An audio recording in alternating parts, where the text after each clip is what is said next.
Thank you very much, sir, for coming. This is the panel. We're just waiting for you to tell us who you are, and we'll do that in 2 minutes. And thereafter, members will ask questions.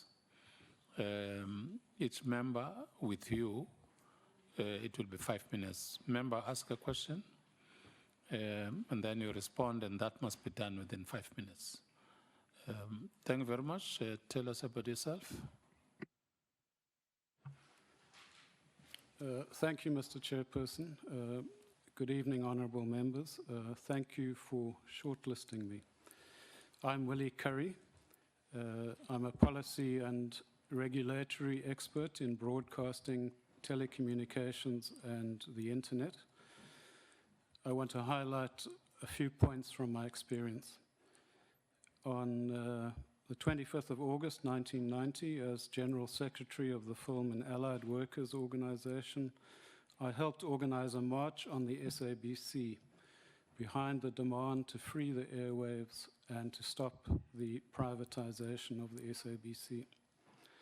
In 1995, as Special Advisor to the Minister for Posts, Telecommunications and Broadcasting, Pallo Jordan, I helped coordinate the white paper on telecommunications policy. In 2005, as Communications Policy Manager for the Association for Progressive Communications, I helped develop a global policy framework for internet governance at the UN World Summit on the Information Society in Tunis. As an ICASA councillor from 2010 to 2014, I was responsible for developing the digital migration regulations. I'm committed to public service broadcasting as a vehicle for building democracy, citizenship, and a common national culture in the country of my birth. For this reason, I'm making my policy and regulatory expertise available to the SABC board. I have no conflicts of interest. Thank you, Mr. Chairperson. Thank you very much, sir. Honourable Van Dam. Thanks, Chairperson, and thanks, Mr. Currie, and thank you very much for making yourself available. You served on the ICASA board council until 2014. What were the circumstances that you left ICASA? My term came to an end. Around the time that your term came to there were media reports about Minister Mutambi, the then Minister of Communications, not allowing you guys to serve the customary 45 days for handover, and you and several of the other councillors who were also removed from office were considering legal action. Did you ever pursue that legal action? No, and those were just media reports. There were 4 of us leaving. I certainly wasn't considering legal action. Why do you think the other 3, at least, if you can, were considering legal action? Because they felt that they shouldn't have been removed from office before that 45 days. Yes, I imagine that was why, yes. You had no problems with... No, I thought it was irregular, but it was not worth making a fuss about. It was irregular and not making a fuss about. Yeah. So for us, what we're looking at, the qualities we're looking for when appointing members of the SABC board is people who will stand up when there's anything irregular or illegal or unethical and blow the whistle when things like that happen.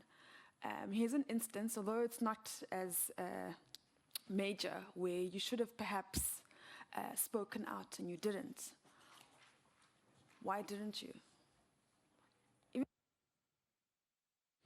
I think one has to assess the balance of things, and it did not seem worthwhile for me personally.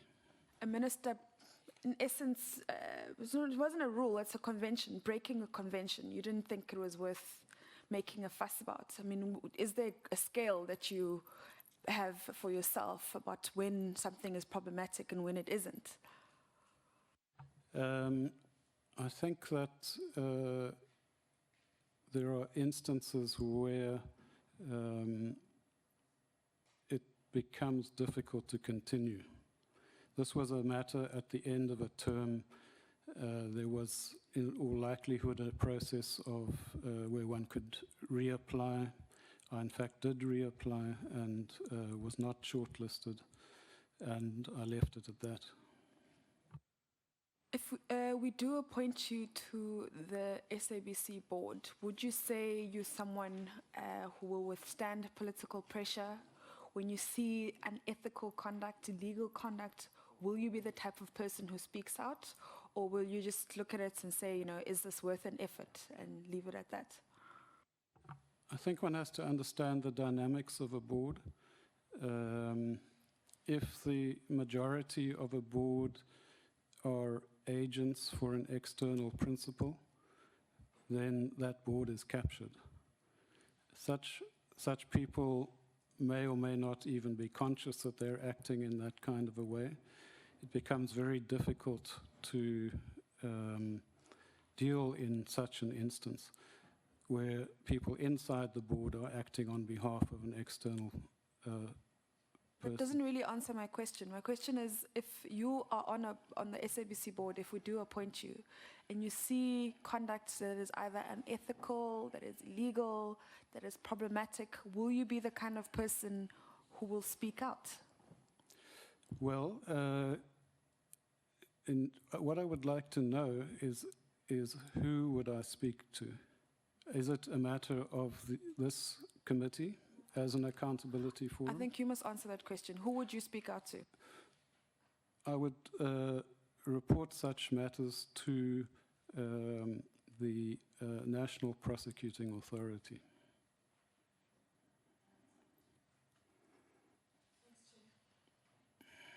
Thank you. Honorable Doze. So we got 5 minutes, so it has to be a quick one. 1989 to 1992, you were General Secretary of the Films and Allied Workers Organization. What was it doing, and then what was the position of black people in it, black artists? It was a cultural organization that worked with other cultural organizations like the Congress of South African Writers within the frame of the mass democratic movement. It was mixed racially. The membership came from that part of the film and video industry that was in opposition to the established film and video industry. They were involved in a range of fiction and non-fiction productions, including news gathering of what was happening in the townships. Okay, that's okay. So a lot of people say the SABC is not Pan-African enough. In fact, they say it's not at all. Even if it shows works of black people, it is not Pan-African. What is your view of the content in the SABC? Should it be Pan-African? If it is not, and why?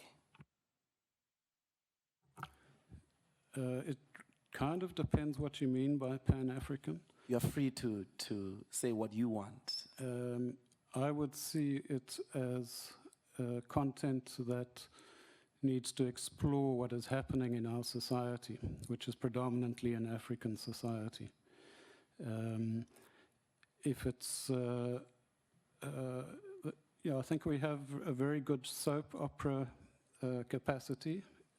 When you say predominantly African society, what do you mean? Well, I think that we don't see programs like Ordinary People, which was a popular format the SABC generated in the 90s. We don't see programs like Yiso Yiso, in which a community around a school, parents, teachers, and students were represented in a gritty, realist way. So the white people, by that definition, are not African? White people are African, yes. But so surely there are white people on the SABC, so in your view, it is Pan-African? No, I think there's a way in which the SABC has tended to balkanize itself on ethnic grounds. So part of that is because of the multiple languages that are involved. And I think we need programming that crosses over between the different ethnicities in the country. Okay, because of time, favorite program in the SABC on TV, what is it? Except the news. Isi Dingo. Okay, so when you were there in ICASA, there was a big, in my view, I mean, there's a big problem of data in South Africa. And a lot of people say data must fall. And I think that part of the important work that must happen is the regulator in relation to the cost of data.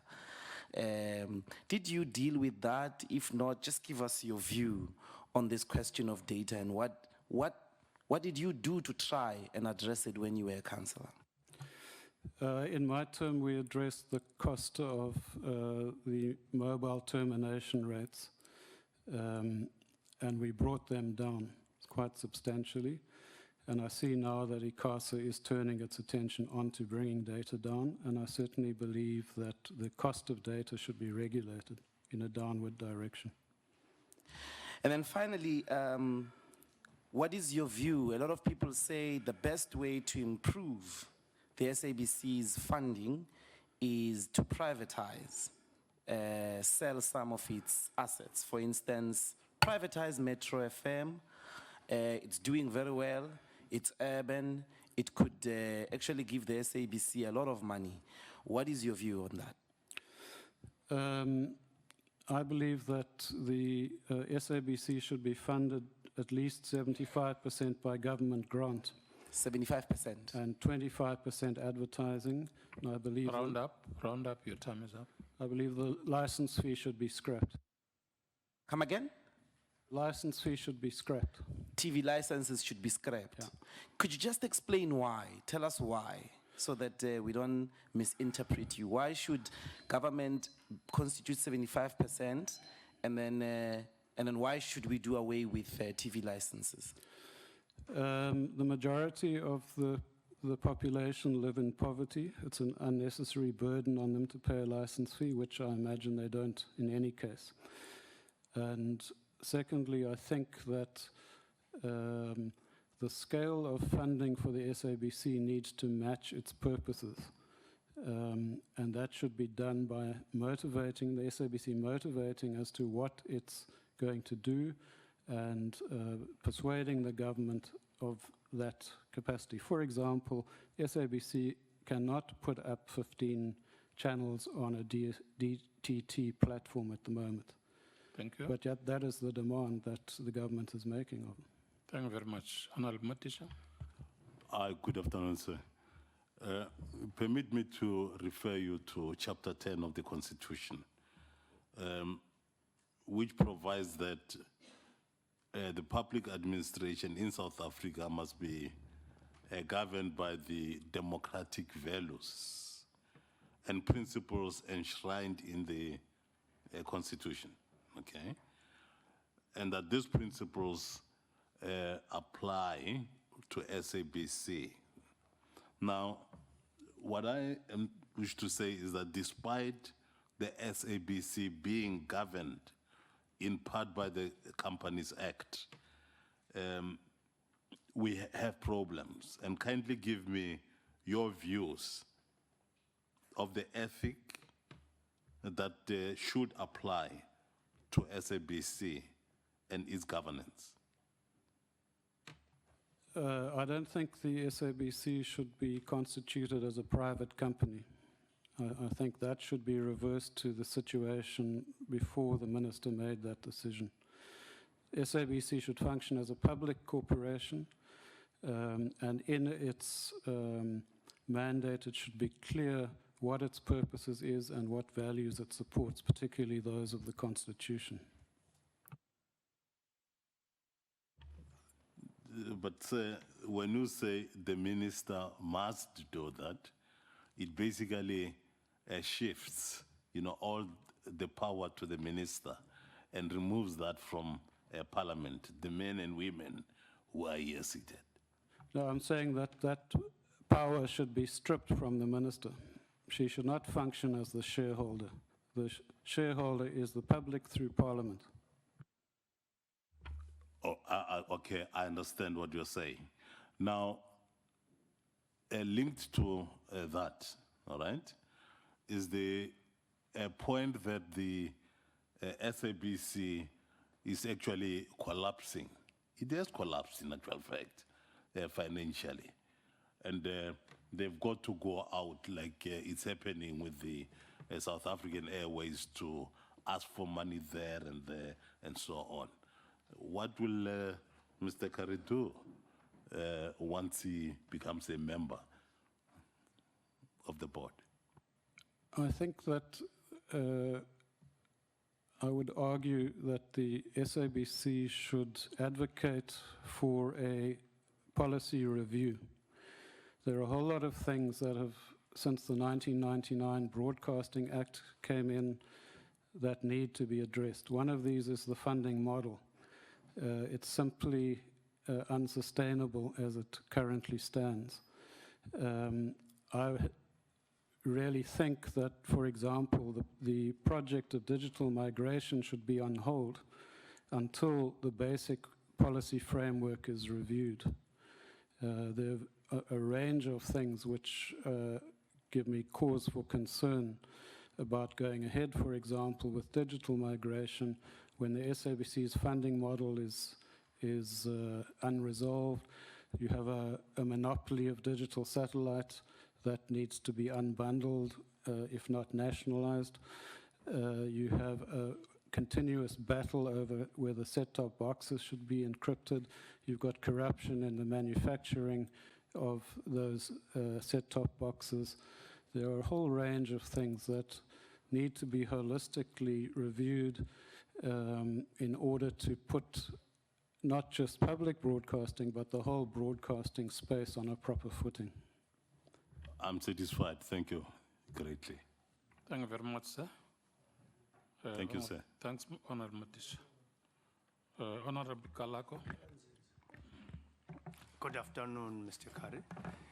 Just two questions for me, just to test your opinion on. Do you think the executives, in the way the SABC board is constituted, that the CFO, Group Chief Executive Officer, and COO must serve all of them in the board, or should it be like in other areas where it's only maybe other state companies where it's only CEO who comes as a part of it? I'm in favor of only the CEO being represented on the board and without any voting rights. What are your reasons for that? The CEO is the focal point of management. If any other members of management need to come to the board on specific issues, they can do so, but they should not be standing members of the board. That blurs the responsibility of the board in terms of public accountability. Do you agree or disagree with those who say the appointment of the board of the SABC must be the domain of Parliament? Even the president must not be involved, because at the present moment the president appoints the chair, deputy chair, and these three we're talking about, they're appointed by. I think it would be preferable if Parliament was responsible for the appointment of the whole board. Obviously, the president needs to sign off on it, but I don't think he should have a role in choosing the chair or deputy or the CEO. The board should be responsible for choosing the CEO.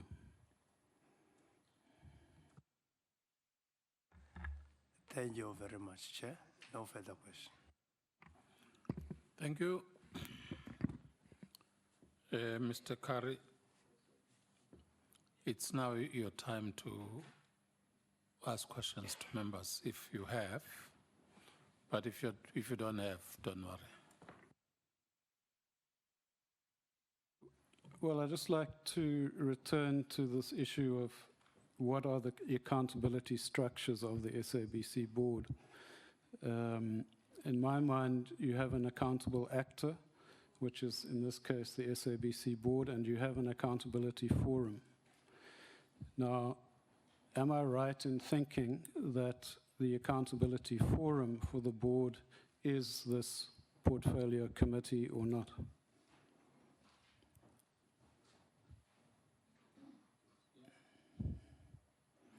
Yes. If that is the case, then there should be clear guidelines for board members in terms of what their individual accountability is. Because often when you're in a board, you're caught up in the internal dynamics of that board. You feel accountable to the board itself, and that you would be breaking ranks if you were to report things behind the backs of the other members of the board. I think the accountability of the board is definitely to Parliament, and the duties of a board member are very clear in the Broadcasting Act and also in the Companies Act. But I think if there are problems, I think the first port of call would be Parliament. And if you don't get any joy there, then the police or public protector or whatever other institutions are available. And then I'm particularly Is there concerned... any addition? Okay. Just one last from me then. What worries me is the position of a chairperson. Often that person is the most vulnerable to pressure because the chairperson goes to meetings with the minister, the chairperson goes to functions, meets with stakeholders, and I think I would like just to understand the committee's view on whether there should be guidelines for the conduct of chairpersons.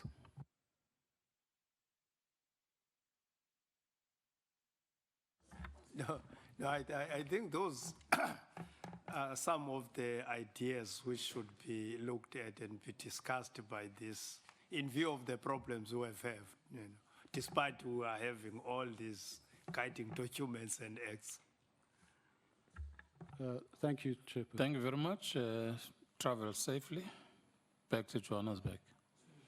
It looks like all of you are from Johannesburg. Members, we are now left with two candidates. You may excuse us, Mr. Currie. Thank you very much. You are now left with two candidates, and they are not rushing for the flights. So we'll break for dinner, and then come back. And when we come back, we'll go back to the original arrangement. It's no, unless you want to. Are you fine with this? Okay, no, that's fine. We are coming back at. What time is it now? We're coming back at 7:30. It's 7:45 now. Coming back at 7:30. 7:15? We're coming back at 7:45.